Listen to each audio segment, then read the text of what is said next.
Hello everyone, welcome back. ഇന്ന് നമ്മൾ പോകുന്നത് കൊച്ചിയിൽ തന്നെയുള്ള പാലായിക്കരി അക്വാ ടൂറിസം സെൻറ്ററിലേക്കാണ്. ഫിഷറീസ് ഡിപ്പാർട്ട്മെൻറ്റിൻ്റെ കീഴിലാണ് ഈ സ്ഥലം ഉള്ളത്. പക്ഷേ അവിടെ നമുക്ക് ഒരുപാട് എൻ്റർടൈൻമെൻറ്റ്സിനുള്ള ഓപ്ഷൻസ് ഉണ്ട്. അതേപോലെ തന്നെ റിവർ സൈഡ് വാക്കാണ്, അടിപൊളിയാണ്.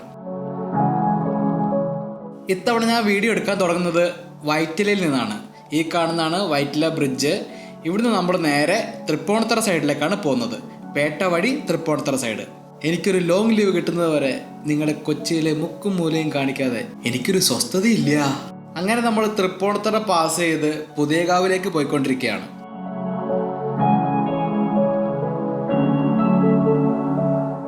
ഈ റൈറ്റ് സൈഡിൽ കാണുന്നതാണ് പുതിയകാവ് അമ്പലം. നമ്മൾ അവിടുന്ന് നേരെ വൈക്കം റൂട്ട് പിടിച്ചിട്ടാണ് പോകുന്നത്.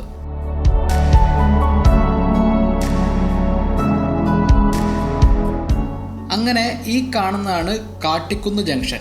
ഈ കാട്ടിക്കുന്ന് ജംഗ്ഷനിൽ നിന്ന് വേണം നമുക്ക് തിരിഞ്ഞു പോകാൻ വേണ്ടിയിട്ട്. ഇവിടുന്ന് റൈറ്റ് എടുത്തിട്ടുണ്ടെങ്കിൽ നമുക്ക് നേരെ പാലായിക്കരി അക്വാ ടൂറിസം സെൻറ്ററിൽ എത്താൻ പറ്റും.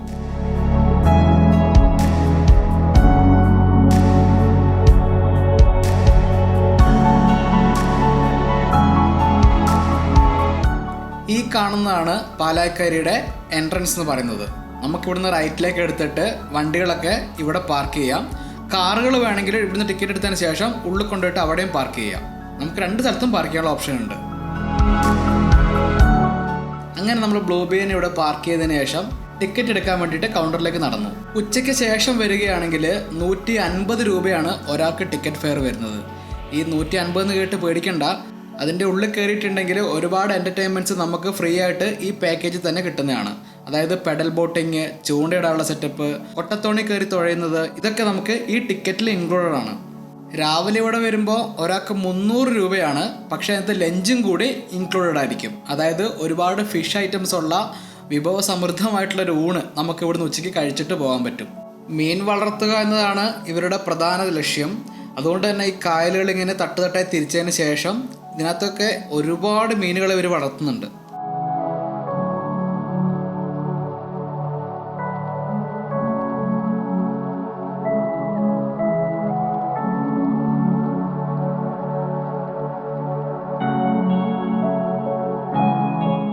ഇതാണ് ഉള്ളിലുള്ള പാർക്കിങ്. നമുക്ക് ഇവിടെയും കൊണ്ട് വണ്ടി പാർക്ക് ചെയ്യാം. ഇവിടെ മുതൽ പിന്നെ അടിപൊളിയാണ് അങ്ങോട്ട് നടക്കാൻ വേണ്ടിയിട്ട്. രണ്ട് സൈഡും കായലാണ്. അതുകൊണ്ട് തന്നെ നല്ല കാറ്റാണ് ഇവിടെ എപ്പോഴും. ഞങ്ങളിവിടെ എത്തിയിട്ടുണ്ടായിരുന്നപ്പോൾ നട്ടുച്ച സമയമായിട്ടുണ്ടായിരുന്നു. ഉച്ചയ്ക്ക് തന്നെ നല്ല കാറ്റുണ്ടായിരുന്നു. അതുകൊണ്ട് വെയിലിൻ്റെ ചൂട് നമുക്ക് അറിയുന്നേ ഉണ്ടായിരുന്നില്ല.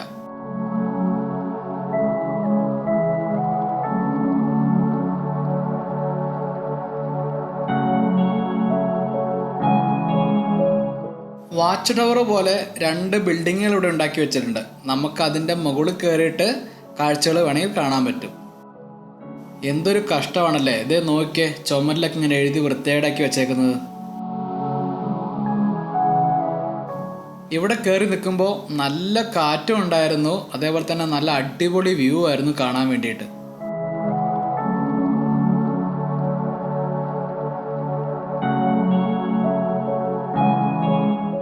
അപ്പോഴേ വീഡിയോ ഒക്കെ ഇഷ്ടപ്പെടുന്നുണ്ടെങ്കിലേ ചാനലൊന്ന് സബ്സ്ക്രൈബ് ചെയ്തിട്ടുണ്ടെങ്കിൽ വലിയ ഉപകാരമായിരുന്നു.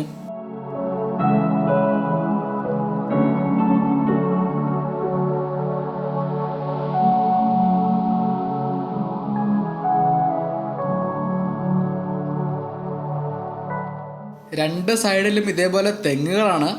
അതിൻ്റെ ചോട്ടിലോട്ട് നടക്കുമ്പോൾ ഒന്ന് ശ്രദ്ധിക്കണം. ജസ്റ്റ് മിസ്സിനാണ് ഞങ്ങളെ തലയിൽ ഒരു തേങ്ങ വീഴാതെ രക്ഷപ്പെട്ടത്.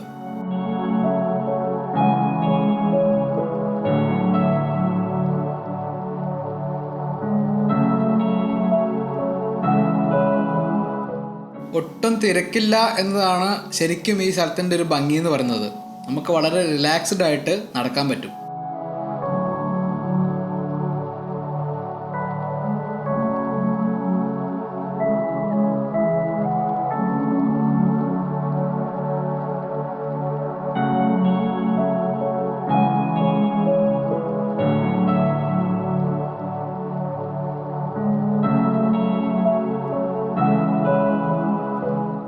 ഉച്ച സമയമായതുകൊണ്ട് തന്നെ സൂര്യൻ തലയ്ക്ക് മുകളിൽ കത്തി നിൽക്കുമായിരുന്നു.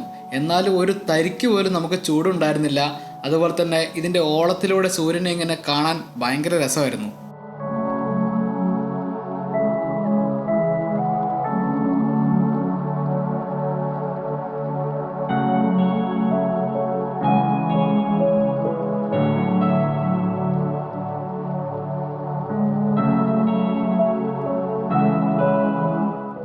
അവിടുന്ന് നമ്മൾ നേരെ ബോട്ടിങ്ങിൻ്റെയും റെസ്റ്റോറൻറ്റിൻ്റെ അടുത്തേക്ക് നടക്കുകയാണ്.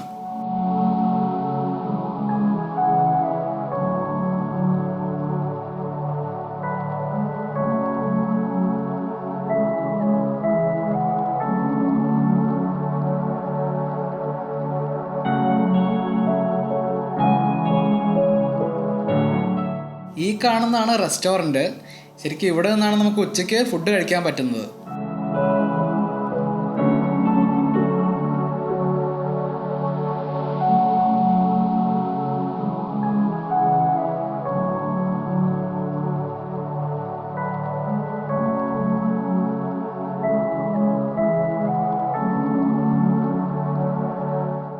ഈ ഒരു സെറ്റപ്പിലാണ് ഇവിടെ മീനിനെ വളർത്തുന്നത്. ഇതേപോലെ കള്ളിയായിട്ട് തിരിച്ചതിന് ശേഷം ഓരോന്നിലും മീനിനെ വളർത്തും.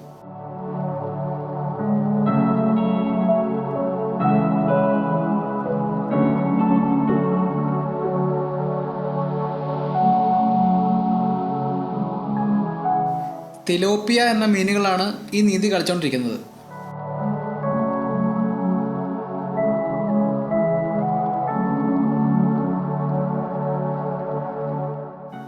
ആ കാണുന്നതാണ് കയാക്കിങ്ങും കൊട്ടത്തോണിയും ഒക്കെ. നമുക്ക് കൊട്ടത്തോണി കയറാനും ഈ റൈറ്റ് സൈഡിൽ കാണുന്ന പെഡൽ ബോട്ടിൽ കയറാനും ആ ടിക്കറ്റിലെ പൈസ തന്നെ ഇൻക്ലൂഡഡ് ആണ്. പക്ഷേ ഈ കാണുന്ന കയാക്കിങ് ചെയ്യണമെങ്കിൽ ഒരാൾക്ക് 50 രൂപ വെച്ചിട്ട് വേണം എക്സ്ട്രാ ചാർജ് നമ്മൾ കൊടുക്കണം. ശരിക്കും ഫാമിലി ആയിട്ട് വരാൻ പറ്റിയ ഒരു സ്ഥലമാണ് കേട്ടോ. നിങ്ങൾക്കൊരു സൺഡേ ഒരു ഈവനിങ് അല്ലെങ്കിൽ മോർണിംഗ് ഇവിടെ എത്തിയിട്ടുണ്ടെങ്കിൽ ഒരുപാട് സമയം നമുക്ക് ഇതിനകത്ത് കിടന്ന് കളിക്കാനുള്ള സമയം കിട്ടും. ഭയങ്കര രസമായിരുന്നു ഇവർ ഇതിനകത്ത് ഒച്ചത്തിൽ പാട്ടൊക്കെ പാടിക്കൊണ്ട് ഇതൊക്കെ തുഴഞ്ഞുകൊണ്ട് നടക്കുന്നത്. ഗാർഡ്സൊന്നും നമ്മുടെ കൂടെ ഉണ്ടാവില്ല, നമ്മൾ തന്നെ ചവിട്ടി നടക്കാം, നമുക്ക് തന്നെ തുഴയാം. നമുക്ക് ആ ഒരു സെക്യൂരിറ്റി മെഷേഴ്സ് എടുത്തതിന് ശേഷം നമുക്ക് തന്നെ അവിടെ ഇറങ്ങാം. ആകെ നമുക്കുള്ള ഒരു ലിമിറ്റേഷൻ വെച്ചിട്ടുണ്ടെങ്കിൽ ഇവരൊരു ബോർഡർ നിശ്ചയിച്ചിട്ടുണ്ട്. ആ ബോർഡറിൻ്റെ ഉള്ളിൽ മാത്രമേ നമുക്ക് ഇറങ്ങാൻ പാടുള്ളൂ. പിന്നെ ഫുൾ സെക്യൂരിറ്റിയാണ്, ലൈഫ് ജാക്കറ്റും കാര്യങ്ങളൊക്കെ ഉണ്ട്. അതിന് പുറമെ എന്തെങ്കിലും തരത്തിലുള്ള ഒരു ആക്സിഡൻറ്റ് നമുക്ക് ഉണ്ടാവുകയാണെങ്കിൽ അവർക്ക് സ്പീഡ് ബോട്ട് ഉണ്ട്, പെട്ടെന്ന് തന്നെ നമ്മൾ അവരെ എടുത്തെത്തിക്കും. അവിടുത്തെ ഒരു ഗാർഡ് ചേട്ടൻ ഭയങ്കര സപ്പോർട്ടീവ് ആയിരുന്നു. പുള്ളി ഭയങ്കര ധൈര്യം തന്നു, നിങ്ങൾ ധൈര്യത്തോടെ അറിയിക്കോ, നിങ്ങളൊന്നും പേടിക്കണ്ട, ഞങ്ങൾ പറഞ്ഞെത്തിക്കോളും, അഥവാ വീഴുവാണെങ്കിൽ എന്നൊക്കെ പറഞ്ഞിട്ട് ഭയങ്കര സപ്പോർട്ടിങ് ആയിരുന്നു. ഒരുപാട് സമയം അവിടെ ടൈം സ്പെൻഡ് ചെയ്തതിന് ശേഷം ഞങ്ങൾ തിരിച്ച് നടന്നു തുടങ്ങി.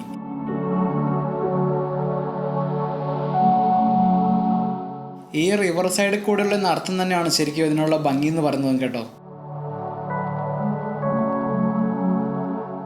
ഒട്ടും തന്നെ തിരക്കില്ലാതെ നല്ല കാറ്റും കൊണ്ട് നടക്കാൻ അടിപൊളിയായിരുന്നു. ഈ കാണുന്ന ബെഞ്ചിരിക്കുന്ന ഈ ഒരു ഏരിയ നല്ല രസമുള്ളൊരു ഏരിയ ആണ് കേട്ടോ. ഈ ടർബൈൻ ഇങ്ങനെ കറങ്ങുന്നത് വെള്ളത്തിൽ എയർ സർക്കുലേഷൻ കിട്ടാൻ വേണ്ടിയാണ്. മീനുകൾക്ക് കൂടുതൽ ഓക്സിജൻ കിട്ടാൻ വേണ്ടിയിട്ടാണ് ഇവരിങ്ങനെ കറക്കിക്കൊണ്ടിരിക്കുന്നത്.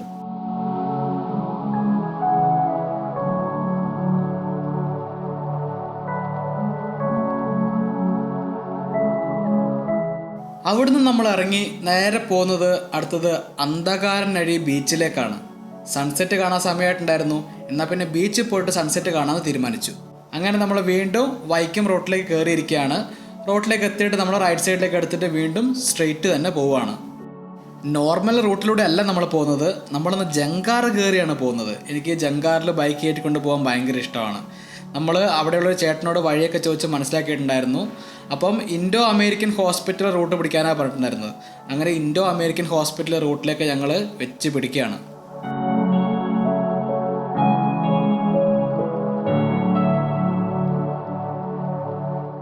അങ്ങനെ ഞങ്ങൾ ഈ കാണുന്ന ഒരു ജംഗ്ഷനിലെത്തി. ഇവിടുന്ന് റൈറ്റിലേക്കാണ് മാപ്പിൽ കാണിക്കുന്നത്. പക്ഷേ ആ റോഡ് പണിയായിരുന്നു, നമുക്ക് കാറൊന്നും പോകത്തില്ല, ബൈക്ക് മാത്രമേ പോകത്തുള്ളൂ. ഇവിടെ മൊത്തം ഇൻ്റർലോക്ക് വിരിക്കുകയാണ്. പക്ഷേ ബൈക്ക് പോകുന്നതുകൊണ്ട് നമ്മൾ ധൈര്യത്തോടെ ഈ വഴിക്ക് തന്നെ മുന്നോട്ട് പോയി. ഇവിടെ വരെ ആയിരുന്നു റോഡ് പണി ഉണ്ടായിരുന്നത്. ഇവിടുന്ന് അങ്ങോട്ട് പിന്നെ നല്ല റോഡാണ്, ഓൾറെഡി ഇൻ്റർലോക്ക് വിരിച്ചിട്ടുണ്ട്.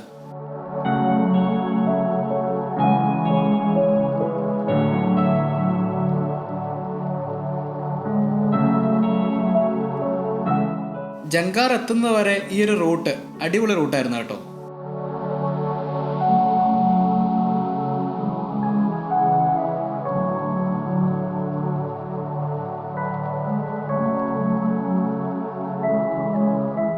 അങ്ങനെ ഈ കാണുന്നതാണ് ബോട്ട് ജെട്ടി. ഇത് KTDCയുടെ ബോട്ട് ജെട്ടിയാണ്. ഇവിടെ ആകെ ഒരാൾക്ക് 5 രൂപ മാത്രമേ വരുന്നുള്ളൂ ചാർജ്. ബൈക്കിന് 20 രൂപയാണ് ചാർജ്. ഇവിടെ അധികം തിരക്കാവുന്നതിൻ്റെ മുന്നേ തന്നെ നമ്മൾ എത്തിയിട്ടുണ്ടായിരുന്നു ഏറെക്കുറെ. അതുകൊണ്ട് ഫസ്റ്റ് തന്നെ നമ്മൾ ബൈക്ക് മുന്നിൽ നിർത്തി.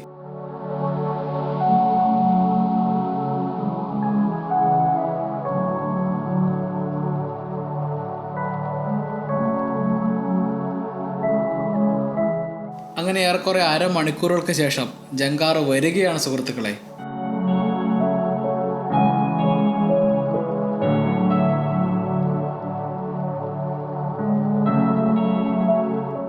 ജങ്കാർക്ക് എത്തുന്നതിന് മുന്നേ തന്നെ ഒരു ചേച്ചി നമുക്ക് ടിക്കറ്റൊക്കെ തന്നിട്ടുണ്ടായിരുന്നു.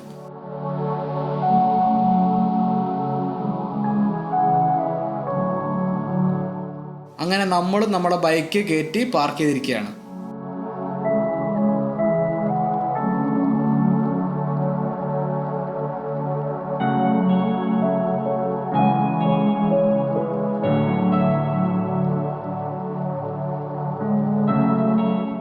നമ്മുടെ ഡ്രൈവർ ചേട്ടൻ നൈസായിട്ട് ജങ്കാർ മുന്നോട്ടെടുത്തു.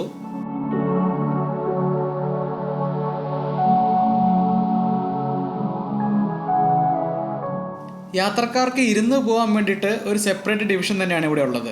ബൈക്കുകൾ വെക്കാൻ വേറൊരു ഏരിയ. വേറൊരു കാര്യം, ഇതിൽ ബൈക്ക് മാത്രമേ കയറ്റത്തുള്ളൂ, കാറ് കയറ്റത്തില്ല. ആ കാണുന്ന പാലത്തിൻ്റെ പണി കഴിഞ്ഞിട്ടുണ്ടെങ്കിൽ പിന്നെ ഈ ജങ്കാർ സർവീസ് വേണ്ടി വരില്ല എന്നാണ് ഇവിടുത്തെ നാട്ടുകാർ പറയുന്നത് കേട്ടത്.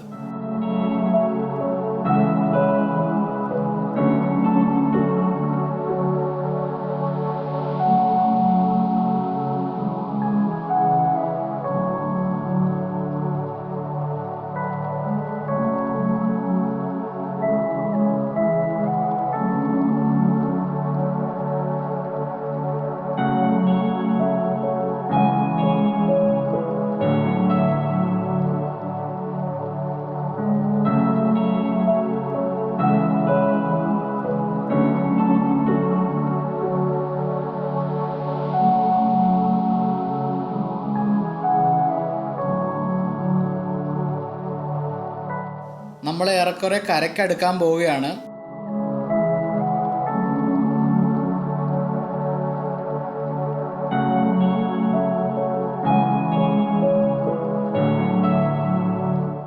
ഇവിടെ എത്തുമ്പോഴാണ് ആ ഡ്രൈവറിൻ്റെ സ്കില്ല് നമുക്ക് കറക്റ്റ് മനസ്സിലാവുന്നത്. കറക്റ്റ് എഡ്ജിൽ കൊണ്ടുപോയിട്ട് തന്നെ ലെഫ്റ്റ് സൈഡ് ചേർത്ത് ജങ്കാർ നിർത്തി.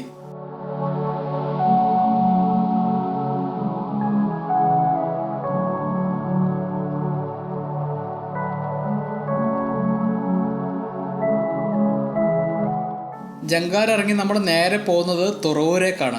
തുറവൂർ ടൗണിൽ നിന്ന് ലെഫ്റ്റ് എടുത്തിട്ട് വേണം നമുക്ക് അന്ധകാരനഴിയിലേക്ക് പോകാൻ വേണ്ടിയിട്ട്.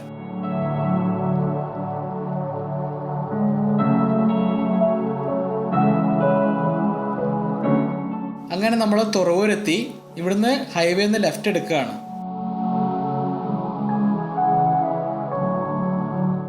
ഈ ലെഫ്റ്റ് എടുത്തതിന് ശേഷം ഒരു 100-150 മീറ്റർ മുന്നോട്ട് പോയി കഴിയുമ്പം റൈറ്റിലേക്ക് ഒരു ജംഗ്ഷൻ വരും. ആ റൈറ്റിലേക്കുള്ള ജംഗ്ഷൻ എടുത്തു കഴിയുമ്പോൾ നമ്മൾ ഈ റൂട്ടിലേക്ക് കയറും. ഒരു റെയിൽവേ ക്രോസ് ഒക്കെ ഉള്ള റൂട്ടാണ്. റോഡ് കുറച്ച് മോശമാണ്.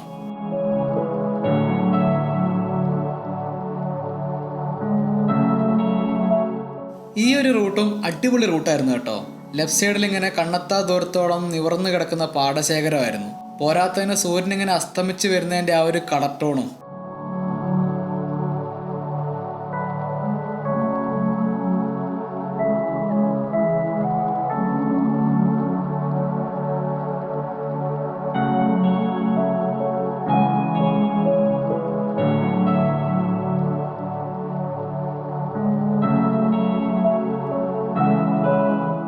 അങ്ങനെ നമ്മൾ അന്ധകാരനഴി ബീച്ചിലെത്തിയിരിക്കുകയാണ്.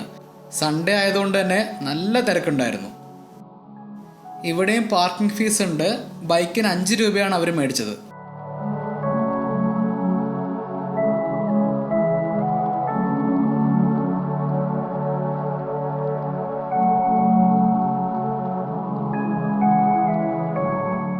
അത്യാവശ്യം നല്ല വൃത്തിയുള്ളൊരു ബീച്ചാണ് കേട്ടോ ഇത്. തിരക്കുണ്ടായിരുന്നെങ്കിലും നല്ലൊരു വൈബായിരുന്നു മൊത്തത്തിൽ അവിടെ.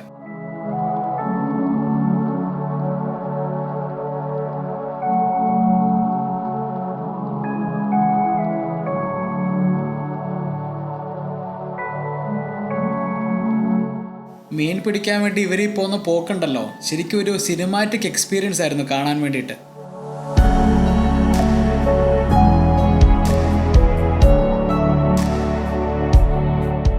സൺസെറ്റ് ആയതുകൊണ്ട് തന്നെ ഭയങ്കര ഫീലായിരുന്നു അവിടെ നിൽക്കാൻ വേണ്ടിയിട്ട്.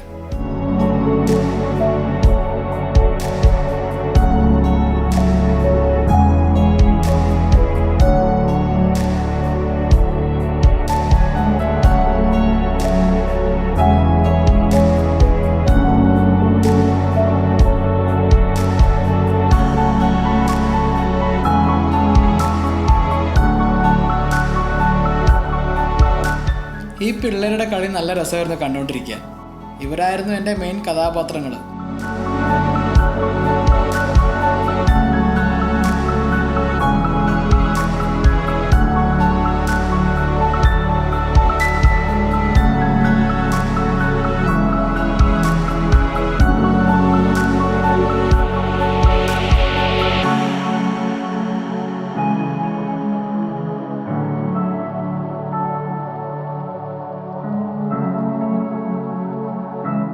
അങ്ങനെ വളരെ മനോഹരമായിട്ടുള്ളൊരു സായാഹ്നം ഈ അന്ധകാരനഴി ബീച്ച് നമുക്ക് സമ്മാനിച്ചിരിക്കുകയാണ്.